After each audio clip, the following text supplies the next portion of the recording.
Hello. Again, my name is Dakota, and I am a mom of a 7, almost 8-month-old.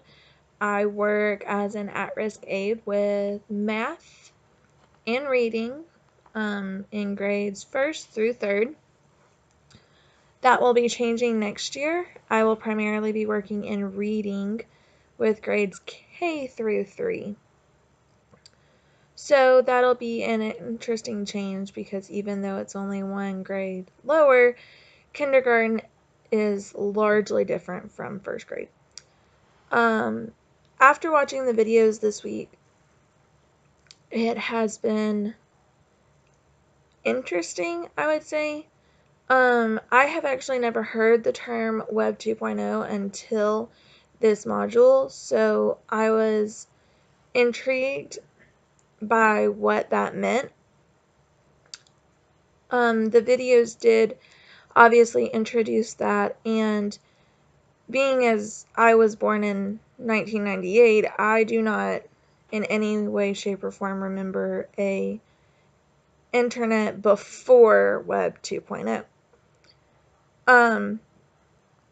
With the videos and the lecture, I can say that I do have a love-hate relationship with the connectivity of the internet. It does seem to be used as a crutch to avoid personal relationships without a computer being involved.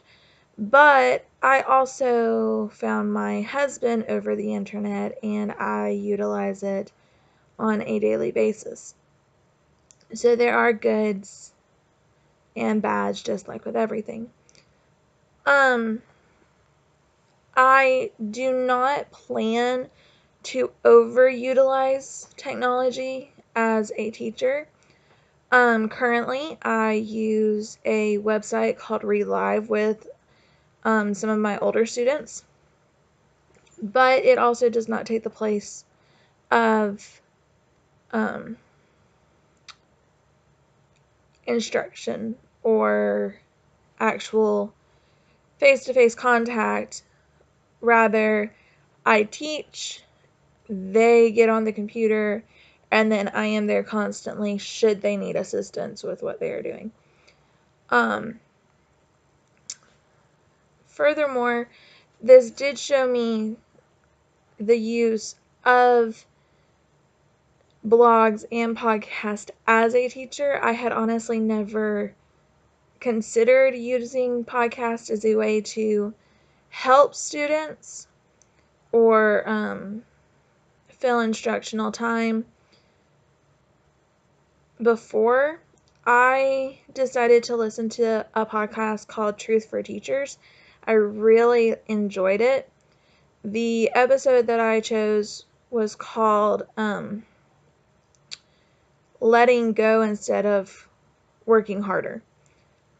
And it involved just, rather than fighting with a student, just letting go and trying to calm yourself and get into the headspace of the moment as a teacher that you feel the proudest, that you felt you cared the most for the students, and remaining in that headspace when you really just kind of want to get frustrated. It also discussed other educational podcasts that can be used in the classroom with students to help teach them or just give them something interesting to listen to when it's kind of a dead time in your room.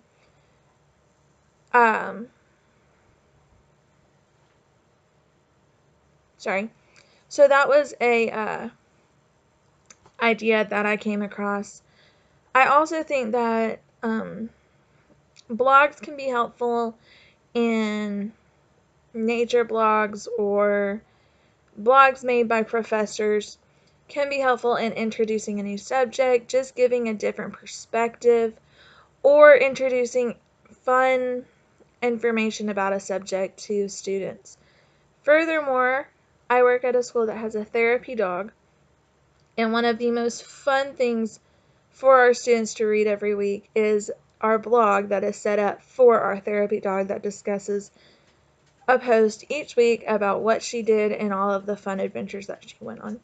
And I think that that's a lot of fun for them.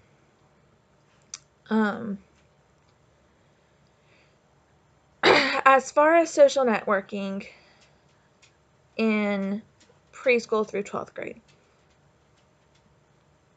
there is an age limit on a lot of those social networking websites, although lying about your age is nothing new to kids. So I personally think that after you're in middle school, at home or on the bus or at lunch, and in your free time as a child, you should be allowed to have social networking in your life. However, in a classroom setting, in instructional setting, you should not be permitted to even have a phone. If you require a calculator, one can be provided, things of that sort. You can also have a laptop or something. However, social networking, texting, things of that sort should not be allowed when you are supposed to be learning or doing classwork. Simply because it does promote cheating when it comes to homework assignments, classroom assignments, or tests. But on top of that, it also distracts, and a lot of what kids miss is in the instruction. And if they're not paying attention because they're on their phones, then they're not getting any of what the teacher is saying to them, or any of what the instruction is. And they're not actually learning, which unfortunately is why they go to school. As far as the cloud-based bookmarking tool, I had already had a Reddit. I had it for personal use, and again, I had never considered it for teacher or educational use. But I did opt to look at that and look at it in a more educational way. And previously, I had never truly delved into it, but